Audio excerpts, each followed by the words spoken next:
Good morning, children. Okay, children, today I am going to take your English class.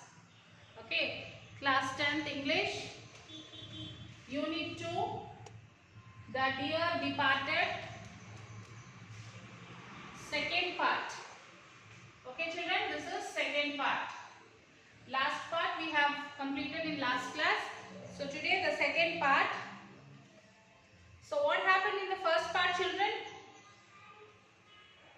Yes, Mr. Abel and Mrs. Slade, Mr. Henry thought that Mr. Abel was died, and they called Elizabeth and her husband. Then what they did? They wanted to take that bureau. Yes, they shifted the bureau downstairs and they have replaced there that old shabby chest. So after that what happened? The Elizabeth and her husband came. Okay, so they both came and they were surprised to listen what happened. All these things happened, and at last, at the end of the session, at the end of this lesson, what happened, children? Yes, Mr. Abel got up and Victoria went to bring the keys. So she saw that Grandpa was getting up and she was so shocked, and she came down. She told to her parents, and they all were shocked to see that Mr. Abel got up and he is coming down. So let us see what happened in the second part. Abel, what's the matter with little Vicky? Vicky is Victoria. So Abel says, what happens to Victoria? He sees Ben and Mrs. Jordan. Hello, what brings you here? How's yourself, Ben? So he came down and he said, what happened to Victoria? Why she is running, screaming and running down? And then he saw Mr. and Mrs. Jordan. He sees Ben and Mrs. Jordan and said, hello, what brings you here?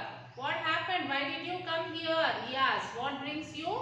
What brought you here? What happened? What is the reason? Then he says, how's yourself, Ben? And he said, how are you, Ben? How is yourself, Ben means, how are you, Ben? Abel thrusts his hand at Ben, who skips back smartly and retreats with Mrs. Jordan to safe distance below the sofa. So, Mr. Abel wanted to shake his hand. So, when he was about to shake his hand, Mr. Ben, what he did? He just skipped back. He skipped back and he went behind the sofa. Mrs. Slater approaching Abel gingerly. Father, is that you? She pokes him with her hand to see if he is solid. So Mrs. Slater, she went towards Abel, his father, gingerly. Gingerly means very carefully. She went to her father and she poked his father. She poked with her finger to see that whether he is solid. If she is thinking that if he is solid, he is alive. If he is not solid, it is a ghost. So she thought this and she went very carefully towards her father and she poked him. Abel, of course it's me. Don't do that, Amelia. What the devil do you mean by this tomfoolery? So Abel said, of course it's me. Why you are doing like this? Why you are behaving so silly? Your behavior is very silly. Why you are doing all these things? Mrs. Jordan, you took us by surprise, father.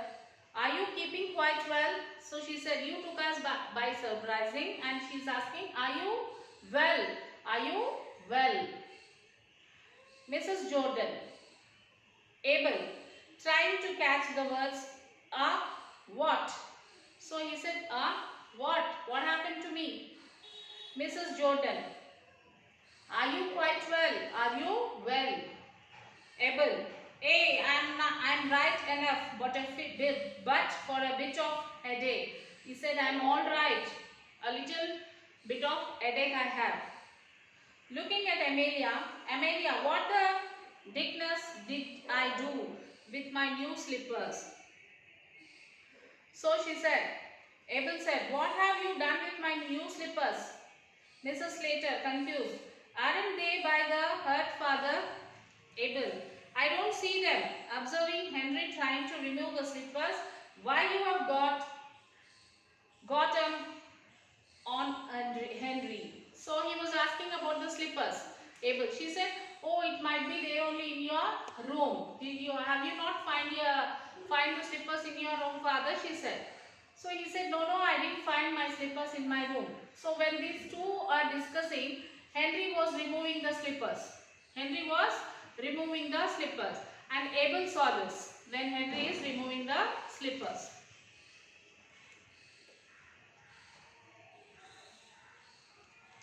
Mrs. Slater, promptly, "I told him to put them on to stretch them.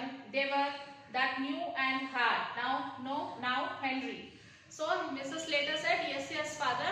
I only told Henry to put on that slippers so that it will stretch because it is new and hard. So I told him to wear so that it will stretch." Mrs. Slater snatches the slippers from Henry and gives them to Abel, who puts them on and sits in the armchair. So Mrs. Slater, she snatches the slippers from the Henry and she gives to Mr. Abel. He wore the slippers and he sits in the armchair. Mrs. Jordan to Ben. Mrs. Jordan is saying to Mr.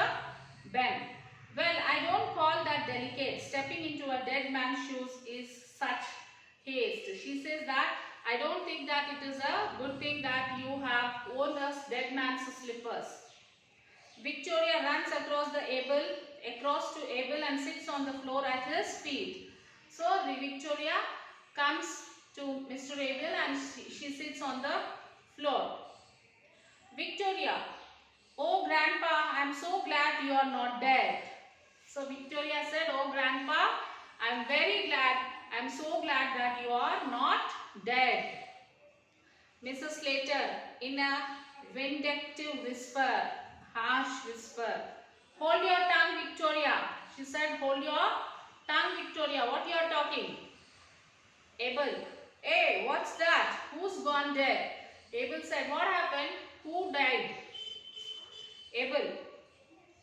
Abel, "Why Ben, you are in mourning, and Lizzie too, and Emilia and Henry and little Vicky. Who's gone dead? It's someone in the family?"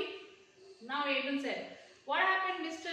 Ben, Jordan and Henry, Emilia, Vicky, Victoria, all are in mourning dress. What happened?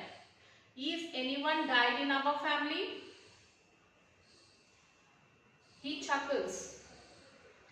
Mrs. Slater, no one you know, father, a relation of Ben's." So Mrs. Slater said, "No one from our family, but a relation of Ben's relation, someone died," she said. Abel, "And what relation of Ben's?" Mrs. Slater, "His brother, Ben." To Mrs. Slater, "Damn it, I never had one."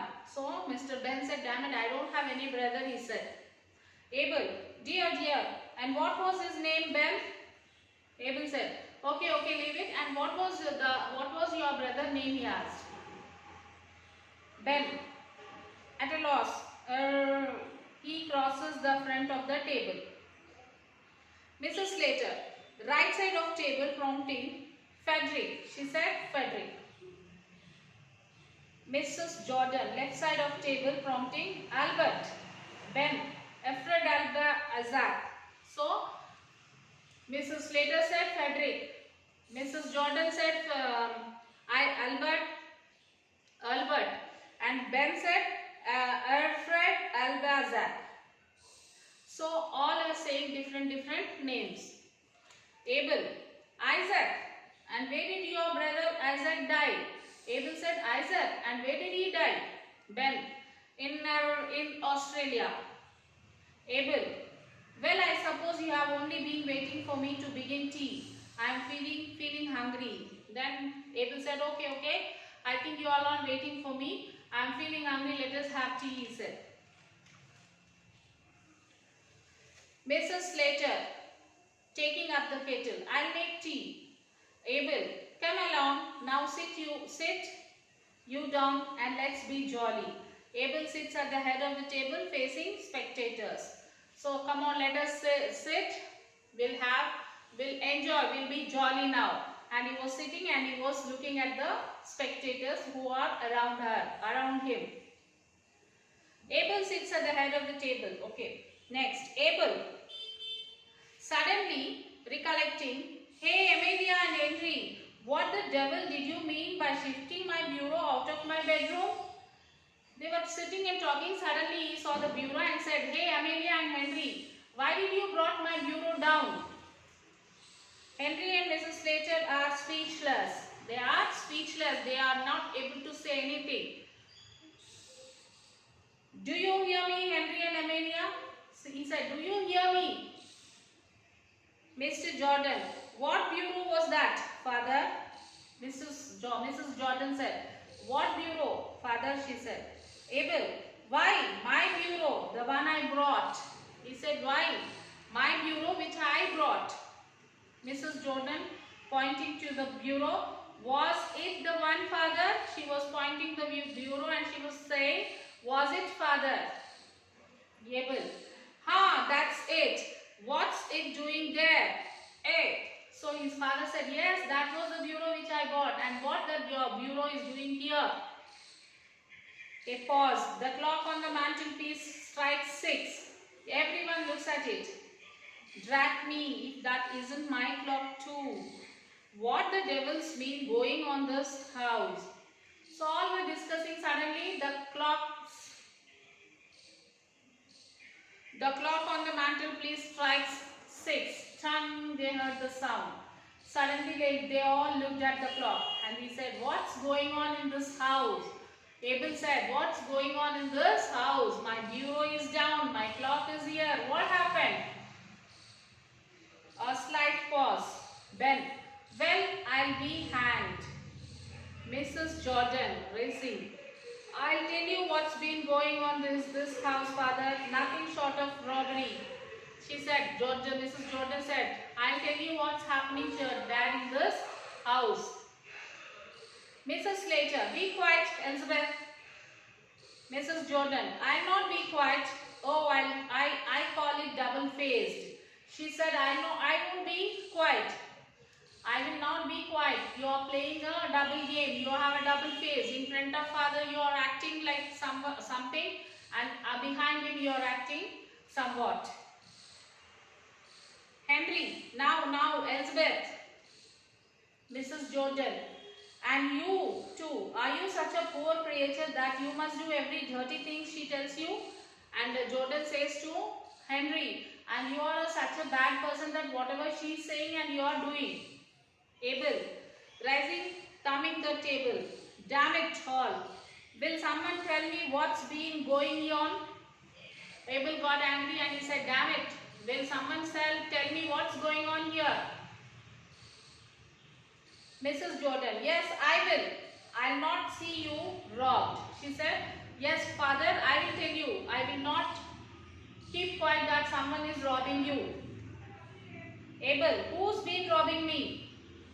Mrs. Jordan, Amelia and Henry. They have stolen your clock and bureau, working herself up. She said, then Abel said, who's robbing me? Then Jordan said, Amelia and Henry are robbing you. They took your bureau, they took your clock. They sneaked into your room like thieves in the night and stole them after you were dead. She said, they crept into your house, your room at night, and they took all these things after you died. Henry and Mrs. Slater, hush, quiet Elizabeth. Henry and Slater said, quiet, don't say anything. Mrs. Jordan, I'll not be stopped. After you were dead, I say. So Jordan said, no, I'm not going to stop. I will say everything what happened. Abel, after who was dead? Mrs. Jordan, you. Abel says, after who died? What happened? Jordan says, you. After you died, they have stolen everything from your room. Abel, but I am not dead. Mrs. Jordan, no, but they thought you were. So Abel said, I am not dead. Mrs. Jordan said, no, they thought that you were dead. Abel,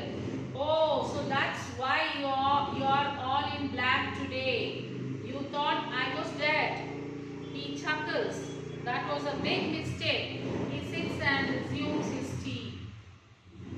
So what happened? So then he understood everything and he said, oh, that's why you all are in black dress. You all thought that I am dead. And he chuckles and he sits and he's having his tea. Mrs. Slater, sobbing, Father, Abel, I did not take you long to start dividing my things between you. I'll tell you what I am going to do. Since your mother died, I have lived part of the time with you, Amelia, and part with you, Lizzie. Well, I shall make a new will, leaving all my bits of things to whoever I am living with when I die. How does that strike you? So she's now Abel said, see, you all want to take my things. So before I die, I made a will. Will means the properties. For example, I have a property. So after my death, that property belongs to him or so and so person or someone. So that will be written before only. So he said, I have already written the will. I have prepared the will of my property. And since as your mother died, since that I am with you. And now I don't want to stay with you people. So whoever will stay with me, that person will have that person will get this property, he said. Mrs. Jordan, you know Father, it's quite time you came to live with us again. We would make you very comfortable. So as when he said that, with whom I am going to live, the property will belong to them. Then what the Mrs. Jordan said, oh Dad, Father, it has been long time that you came to visit us. So why don't you come to us? We will take care of you very comfortably, she said. Mrs. Slater, no, he is not been with us as long as he was with you. Mrs. Slater said, no, he is also not with us as long as he was with you. He was not here, so let him be here, she said. Mrs. Jordan, I may be wrong, but I don't think Father will fancy living on with you after what's happened today. So she said, no, Slater, Father will not agree to stay here because what happened today, that hurted him a lot. So he won't stay here, she said. Abel, it seems to me that neither of you has any cause to feel proud about the way you treated me. Mrs. Slater, if I have done anything wrong, I am sure I am sorry for it. Mrs. Jordan, and I can't say more than that too. Abel, it's a bit late to say it now. Neither of you cared to put up with me. So now they are saying, so whatever is done, sorry for that. But Abel says, no, this is not correct what you have did to me. Abel, are you both say that because of what I have told you about leaving my money? Well, since you don't want me, I'll go to someone that does. So now Abel says, so why? I know why you people are asking me to come with you now. Because as I told you, with whom I'll stay, for them I'll give my will. So that is the reason why you are asking me to stay with you. But I don't stay with both of you. Okay? Ben, come, Mr. Berryweather. You have got to live with one of your daughters. So Ben said, now come on Mr. Berryweather, you have to live with any of one of your daughters. Abel, I'll tell you what I have got to do. Abel said, I'll tell you what I am going to do. On Monday next I have got to do 3 things. I have got to go to the lawyer and alter my will. So alter my will. So he said on Monday I have 3 things to do.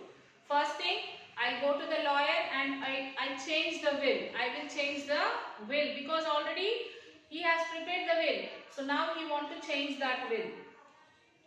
And I have got to go to the insurance office and pay my premium, and I have got to go to St. Philip's Church and get married. So he said, first thing I want to go to lawyer and change my will, and second thing I have to go to the insurance company and pay my premium, and the third thing I want to go to St. Philip's Church and get married. Ben and Henry, what? Mrs. Jordan, get married. Mrs. Slater, he's out of his sense.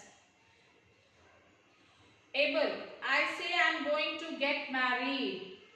Mrs. Slater, who to? To whom you are getting married? Abel, to Mrs. John Sharaks, who keeps the Ring Obelisk, who lives in Ring, who keeps the Ring Obelisk is a restaurant. We have had it fixed up a good while now, but I was keeping it for a pleasant surprise. So he said we have already planned to get married, but I wanted to give a surprise to you people. He rises. I felt I was a bit of a burden to you. So now I am thinking that I am burden for you. I found someone who think it's a pleasure to look after me, and I found someone who is feeling it a pleasure to look after me. You people are feeling a burden, but someone is there who is feeling pleasure to look after me. We shall be very glad to see you in the ceremony. So he said, we shall be very glad to see you in the ceremony. He gets to the door. He went to the door. Till Monday, then 12 o'clock at St. Philip's Church.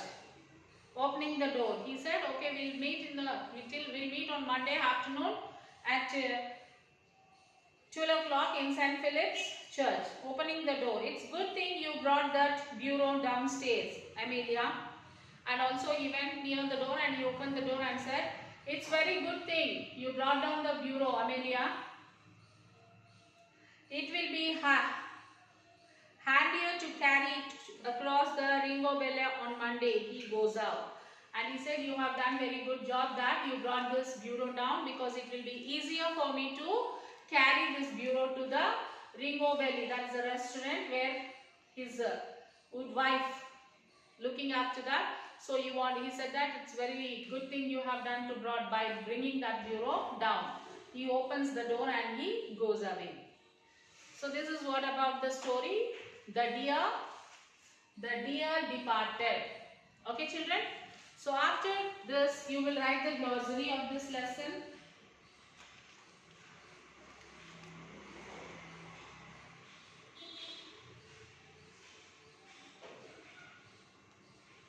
So you will write the glossary of this lesson, children, and answer the following questions.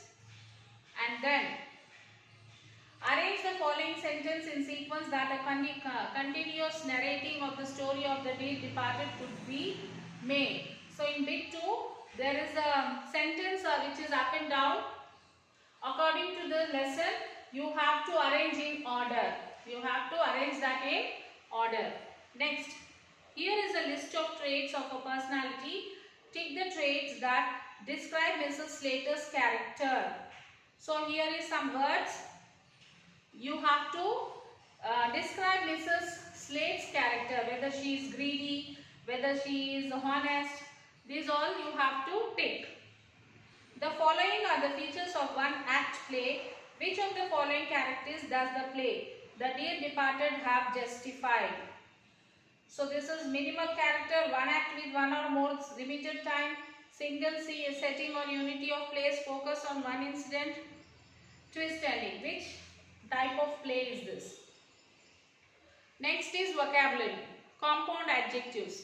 Read the following sentence from your textbook and notice the underlined words.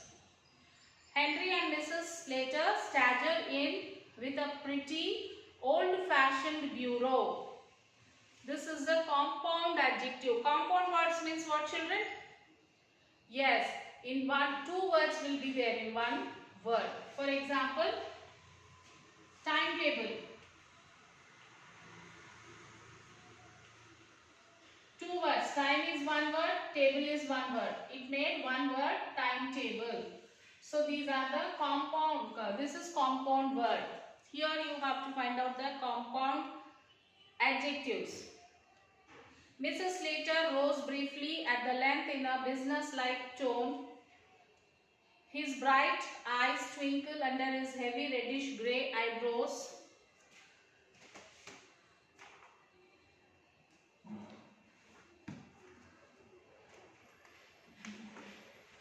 Okay. His bright eyes twinkled under his heavy reddish grey eyebrows.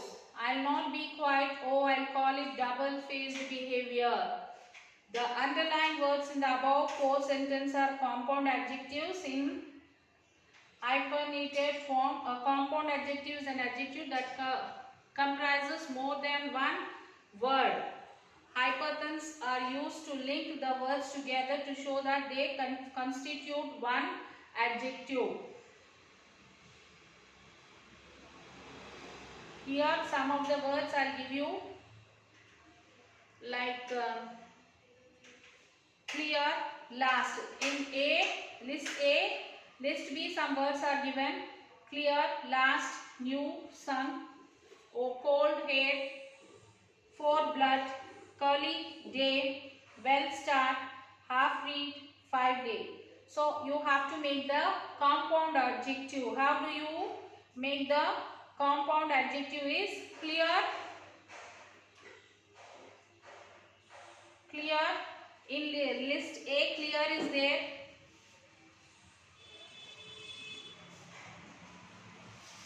Last, sun, hair, blood, day, star, red, lake. Okay, here peacock, blue side. So now clear. Which word will match with this, children? Clear sighted. Yes. Next, second one is new, blue. Next one is cold blooded. 4 day. Curly hair. So like this you have to make the compound adjective. As I told you, it should be compound, 2 words. Then you have to, after writing this, you have to write in the paragraph. Sindhu is very clear sighted about her choice. The headmaster suggested a 4 day. This you have to fill up, children. After writing this. Now words often confused. Read the following sentence and notice the underlined words. Mrs. Jordan said, accept his gold watch. He promised that to our Jimmy, except, excluding, or apart from. The Slaters did not accept. The Slaters did not accept the proposal of Jordan's. Accept, allow. Then the next one is, there are many such words in English that looks or sound alike but have very different meaning. It's easy to get confused with this. So in English, for one word you will see many meanings. Isn't it, children? It will be very confusing. So one word, the meaning will be many. So write the words that are alike to be confused with the words given for their meanings, and use them in sentences of your own to show differences in meaning.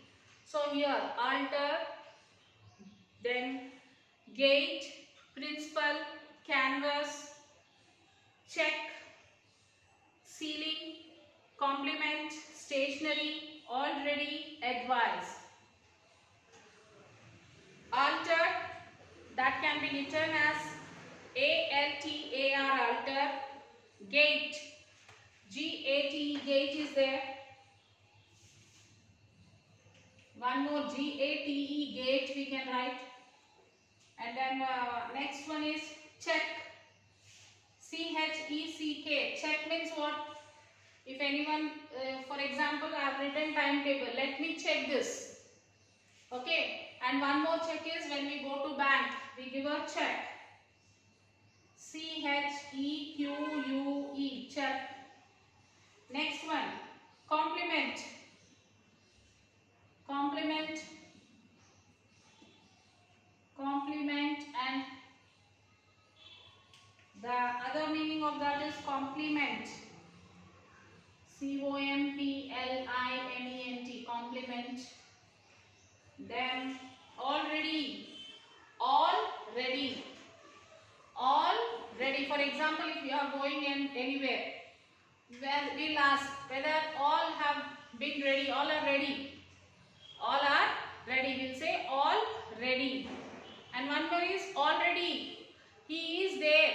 The boy is standing. Already he is there. Already he is there. So this is 2 meaning. Already and ready. Okay, children?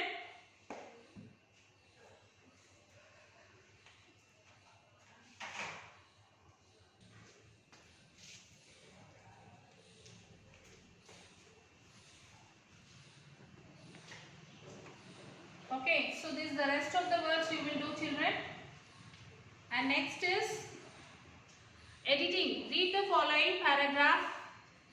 Read the following paragraph. It contains errors in words, often confused.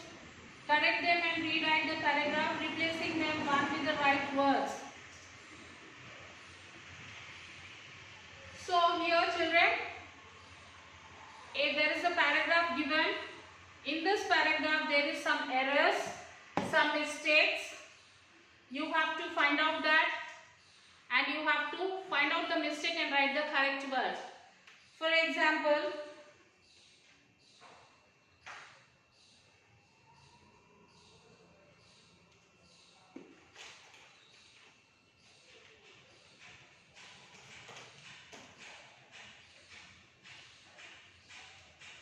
yes,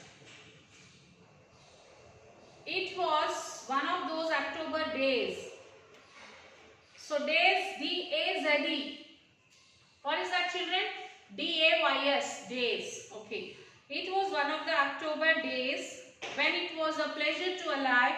The sky was blue. The sky was blue. B-L-E-W. Blue means which we blew like this. But here in the sentence, it was blue in color. So B-L-U-E, blue. And the hair was cold. And the hair, H-E-I-R, here hair is the, what do we say, the children, for example, great-grandchildren or the great-grandfathers, they are called as the hair. But here the air is A-I-R, air. Okay, was cold and sharp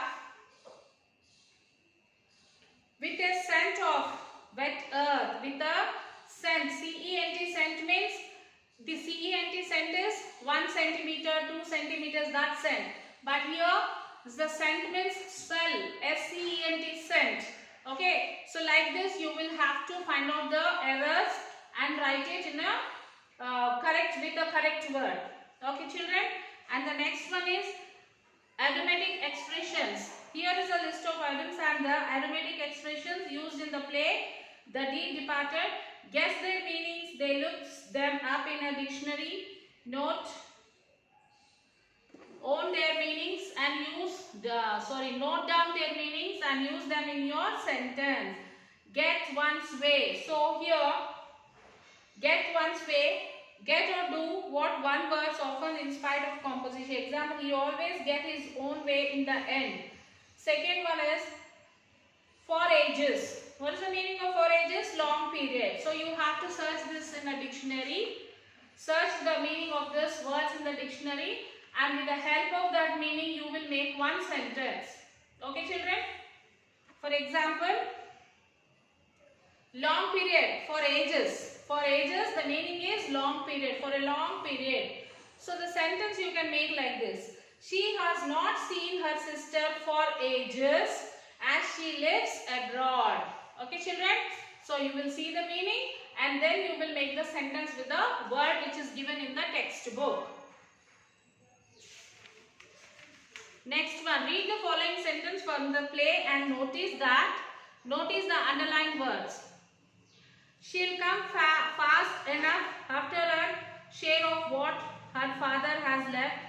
And next one is Mrs. Slater does not have enough money to buy the bureau. In the both sentence, enough is given, isn't it? E-N-O-U-G-H. Enough is given. Underline. Enough means sufficient. In a sentence, enough is used after adjective. Adverbs are verbs as and adverbs and before noun as a determiner. Now decide whether enough is the following sentence is used as an adjective or an adverb. So like that you have to see here, children. In first one, this house is not big enough for me. This enough is adjective or adverb. This house is not big enough for me. And the second one, we did not leave early enough. Then I was not trained enough for the game. Is there enough room for me? Is there enough room for me? I don't have enough clothes for my journey. So in this bit, all the sentences are underlined with enough. So you have to read this and say, you have to find out the enough is to that particular sentence. The enough is adjective or adverb. Okay. You all know what is adjective and adverb, children? Adjective means it describes the noun. Adverb means it adds the meaning for the verb. Okay.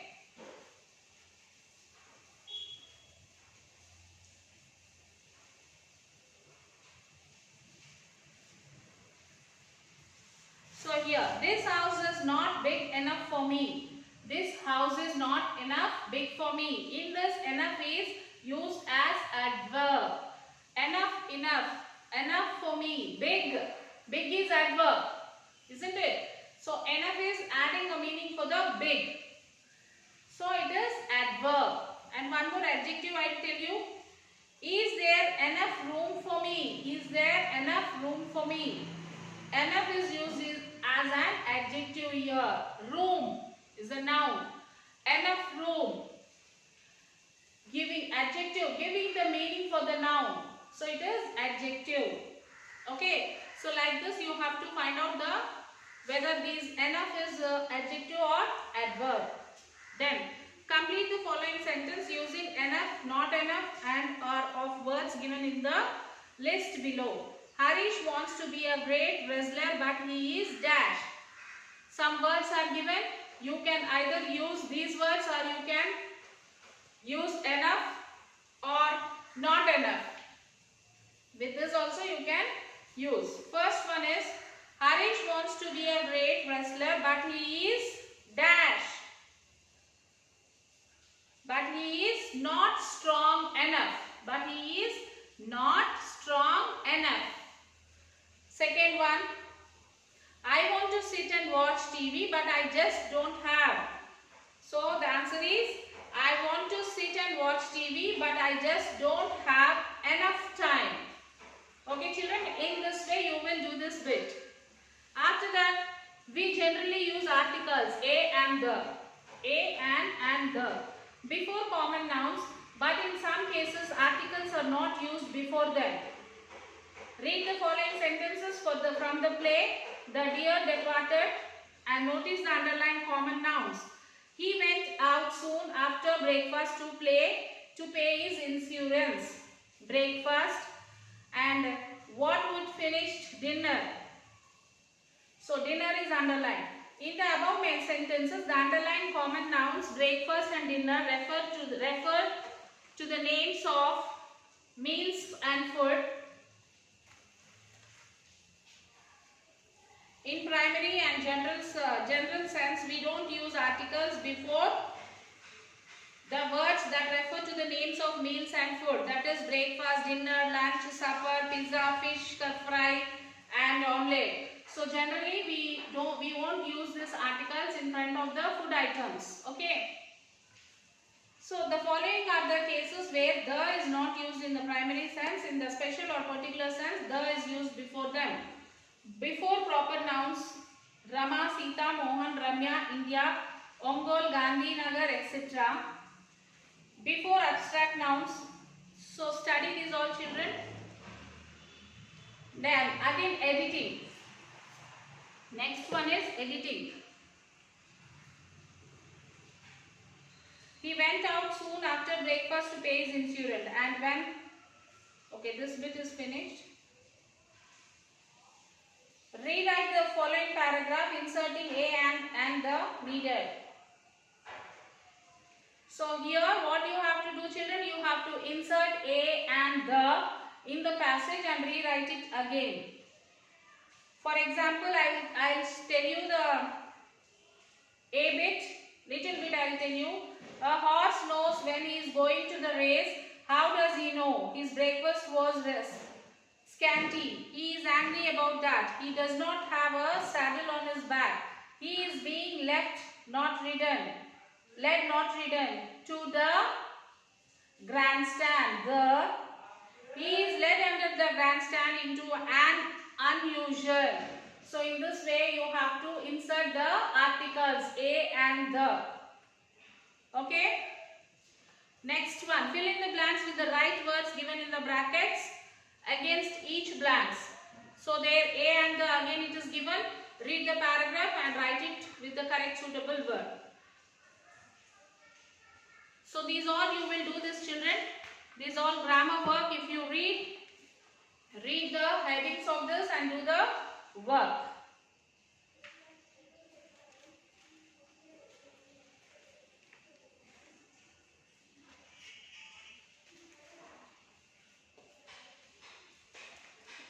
Then editing is there. Writing part, I imagine that you are the grandfather in the play. Write a letter to your friend. Letter writing, correcting the play. All this grammar part you will do, children. If you have any doubt, you can call to me or you can call to the school number if you have any doubts in any of the bit. Okay, children.